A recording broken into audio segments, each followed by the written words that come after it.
어스틴 주님의 교회 매일 말씀 묵상에 오신 여러분들을 환영합니다. 하나님 말씀과 함께 행복한 날 되십시오.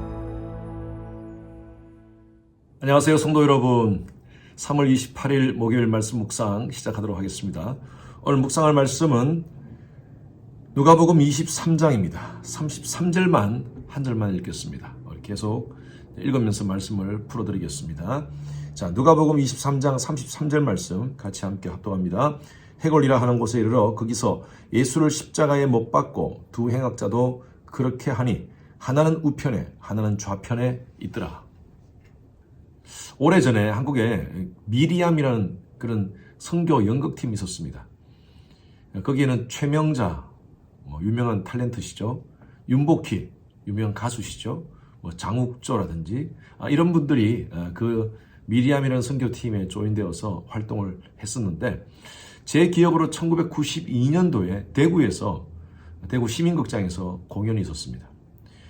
토요일 날 2번, 그리고 주일 날 2번, 이렇게 4번 하는 공연인데, 그 선교팀들이 대구를 방문했을 때 제가 그때 비즈니스를 하고 있어서 또 그 PD가 저와 개인적으로 아는 선배라서 20여 명 스태프들하고 그 연극팀들을 제가 식사 대접을 제가 금요일 날 밤에 했었습니다. 토요일부터 연극이 시작되니까. 그래서 금요일 밤에 같이 함께 모여서 식사를 하는데, 저도 같이 함께 조인해서 식사를 하는데, PD가 고민을 하는 거예요. 예수 역할을 하는 분이 갑자기 지금 심각한 장염이 생겨가지고 거의 식사를 거의 못하고 꼼짝을 못하는 그런 상황이었다고 했습니다. 그래서 고민을 하면서, 야, 예수를 누가 할까? 예수를 대신할 사람이 필요한데, 그렇게 서로 쳐다보다가 저를 쳐다보는 거예요. 허석연 집사가 했으면 좋겠다. 제가 그때 집사라서 저를 그렇게 불렀어요. 제가 제가 준비도 안 하고 당장 내일 공연인데 어떻게 제가 합니까? 예수 멘트가 다 녹음이 되었답니다. 그래서 립싱크로 입을 뻥긋뻥긋 하면 되니까 하루만 토요일 오전에 와서 하루 연습하고 토요일 오후부터 공연이 가능하다는 거예요. 그래서 제가 언급길에 하겠다 그랬죠. 그리고 토요일 날 제가 리허설을 하면서 준비를 하는데, 그때 그 내용이 바로 제가 등장했던 그 내용이 바로 오늘 본문 말씀입니다. 예수님께서 빌라도에 의해 사형 언도를 받으시고 그리고 십자가를 지시고 골고다 언덕을 올라가는 장면. 저는요, 이 장면, 오늘 이 본문 말씀 누가복음 23장부터 시작해서 43장까지 이 본문 말씀 이후에 이제 부활하는 그 장면까지 제 머리에 생생합니다. 왜냐하면 제가 직접 연극을 했거든요. 제가 십자가에 달려 이렇게 있을 때, 목마르다 할 때 밑에서 윤복희 권사님이 골고다 십자가에 주님을 바라볼 때 하면서 이렇게 찬양을 부르고 하는 그 장면이 눈에 선합니다. 저한테는 참 좋은 어떤 믿음의 추억이었습니다. 오늘 이 말씀은요, 빌라도에 의해서 사형 언도를 받으시고 예수님께서 이제 처형 장소인 골고다 언덕을 올라가는 그 장면부터 시작이 됩니다. 여러분들이 연극을 한다고 한번 생각하시고 이 장면들을 한번 상상을 해보시기 바랍니다. 33절 말씀 보십시오. 해골이라 하는 곳에 이르러, 이 해골이라는 것이 바로 골고다 언덕입니다. 다른 성경에는 골고다, 즉 해골이라고 표현되어 있습니다. 이스라엘에 많은 언덕이 있었을 거 아닙니까? 그 많은 언덕 가운데 왜 굳이 해골 언덕입니까? 성경에서 골고다라는 말은 해골이고요. 이 골고다라는 말을 라틴어로 표현한 것이 바로 갈바리아라는 말입니다. 갈바리아. 갈바리아가 바로 영어로는 갈버리라고 이렇게 음력을 했습니다. 골고다라는 그 단어 자체가 조금 발음이 조금 이상해서 그런지 갈보리라고 이렇게 표현을 많이 하죠. 그런데 골고다든 갈보리든 뜻은요, 해골이라는 뜻입니다. 하나님께서는요, 수많은 예루살렘의 언덕 가운데 왜 해골이라는 언덕을 택하셔서 예수님의 십자가를 그곳에 세우시게 했을까요? 여기에는 굉장히 영적인 의미가 있다고 봅니다. 모든 인간들은요, 해골로 태어나서 해골로 살다가 해골로 죽는 존재들입니다. 다른 말로 표현하면 우리는요, 죄를 지어서 죄인이 아니라 우린 죄인이기 때문에 죄인으로 살다가 영원한 사망 가운데 처할 그런 해골 같은 존재라는 것이죠. 그 해골 같은 존재에 예수님의 십자가를 하나님이 세우셨어요. 자, 예수님께서 십자가에 달리시는 그 상황 속에서 아까 제가 이것을 연극으로 한번 생각해 보시라고 그랬죠. 여러 인물들이 등장합니다. 자, 33절에 보니까 두 행악자가 있었죠. 한 사람은 우편에, 한 사람은 좌편에. 이 두 죄수가 등장하고요. 그리고 그 밑에 보니까 35절 보십시오. 백성은 서서 구경을 하는데 관리들이 비웃어 관리들이 등장합니다. 36절에 보면 군인들도라고 표현합니다. 군인들도 예수님을 희롱하며 등장합니다. 그리고 예수님을 희롱하는 한 사람이 더 있었습니다. 그 사람이 누구냐 하면 행악자 중 한 사람입니다. 39절입니다.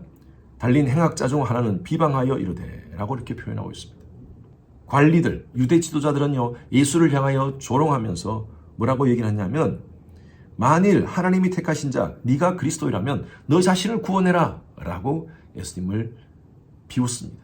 그리고 군인들도 예수님을 비웃습니다. 37절 보니까 내가 만일 유대인의 왕이라면 내가 너를 한번 구원해봐라. 네? Save yourself 라고 표현합니다. 네 자신을 구원해라.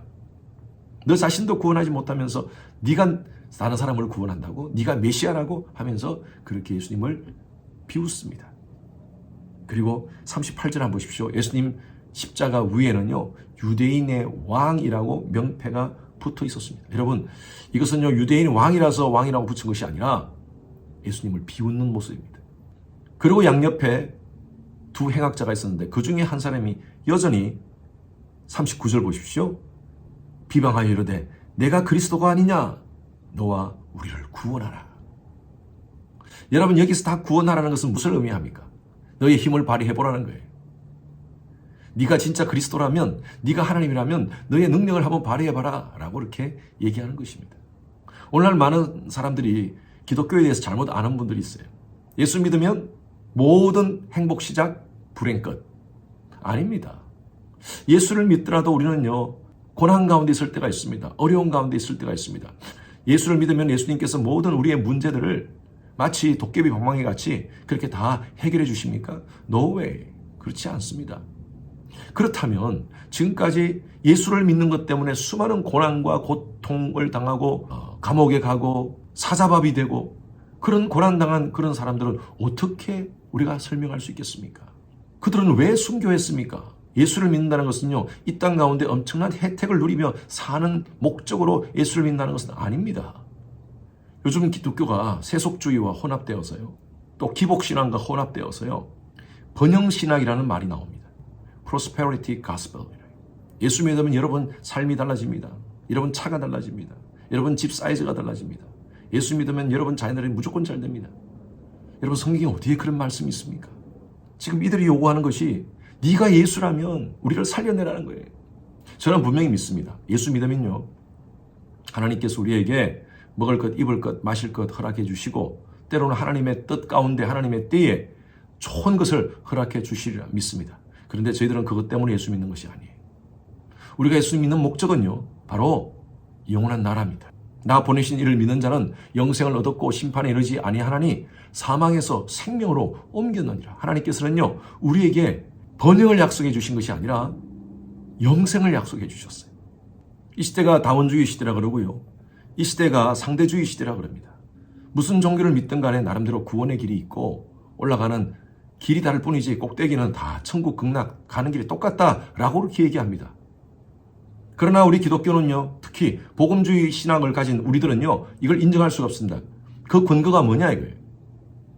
좋은 게 좋은 거예요? 아닙니다. 옳은 게 맞는 것입니다. 옳은 게 좋은 것입니다. 성경은요, 분명히 나 보내신 이를 믿는 자는 영생을 얻었고라고 말씀하고 있습니다. 내가 곧 길이요 진리요 생명이니 나로 말미암지 않고서는 아버지께로 올 자가 없다라고 말씀하고 있습니다. 예수 외에 다른 이름을 하나님께서 구원의 길로 주신 일이 없다라고 말씀하고 있습니다. 예수 외에 구원의 길이 없습니다. 예수님께서 십자가에 달리신 그 상황 속에 양쪽에 있는 행악자 한 사람은 이렇게 고백합니다. 42절 보십시오. 예수여, 당신의 나라에 임하실 때에 나를 기억하소서 하니.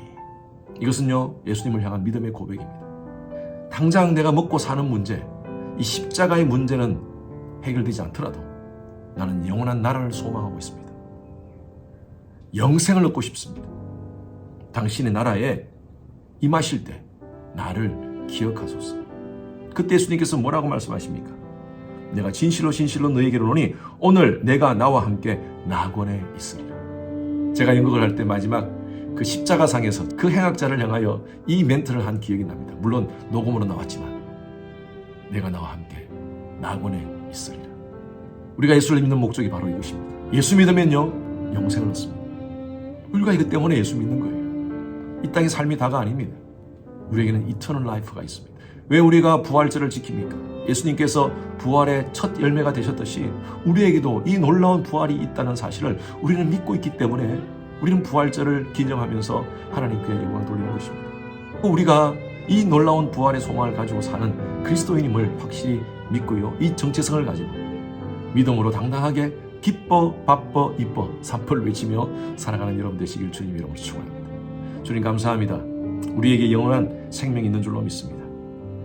비록 이 땅에서 때로는 고난을 당하고 아픔도 당하고 조롱도 당하고 억울함도 당하지만 분명히 우리 하나님께서 우리에게 약속하신 것은 영원한 생명, 우리에게 부활의 산 소망을 주신 것을 저희들이 믿습니다. 이 믿음을 가지고 항상 주 안에서 승리를 외치며 살아가는 저희들 되게 하여 주시옵소서. 감사드리며 살아계신 예수 그리스도 이름으로 기도드렸습니다. 아멘. 목요일 기도 제목으로 함께 기도하시겠습니다. 미국과 한국을 위해서 기도해 주십시오. 나라의 지도자들이 하나님을 경외하여 지혜와 분별력을 가질 수 있도록, 또 진영 간의 갈등이 사라지고 정치, 경제, 외교 등의 안정이 될 수 있도록 기도해 주시기 바랍니다. 우크라이나와 러시아 간의 전쟁이 지속되고 있습니다. 하루속히 전쟁이 종식되어지고 그 땅에 평화가 임할 수 있도록, 또 그 땅들의 예수 그리스도의 십자가 복음이 그들의 심령을 덮어 아픔과 상처들이 치유될 수 있도록 기도해 주시기 바랍니다. 세계 선교를 위해서 애쓰는 우리 선교사님들을 위해서 기도해 주시기 바랍니다. 저희 교회가 섬기는 11 지역의 선교사님들을 위해서 안전과 건강을 지키도록 기도해 주시고, 또 지금 모든 그 팬데믹 이후에 사역이 정상화되지 않고 있는 곳이 많습니다. 하루속히 모든 사역이 정상화되어 수많은 영혼들이 선교사님의 섬김을 통하여서 예수님께로 돌아오는 역사가 일어날 수 있도록 기도해 주시기 바랍니다. 선교사님을 위해서 기도하실 때에 차드의 김영섭 선교사님, 요르단의 김재문 선교사님, 알래스카 이글리브 교회 이홍래 목사님, 이들의 사역과 가정과 건강을 위해서 기도해 주시기 바랍니다. 함께 기도하시겠습니다.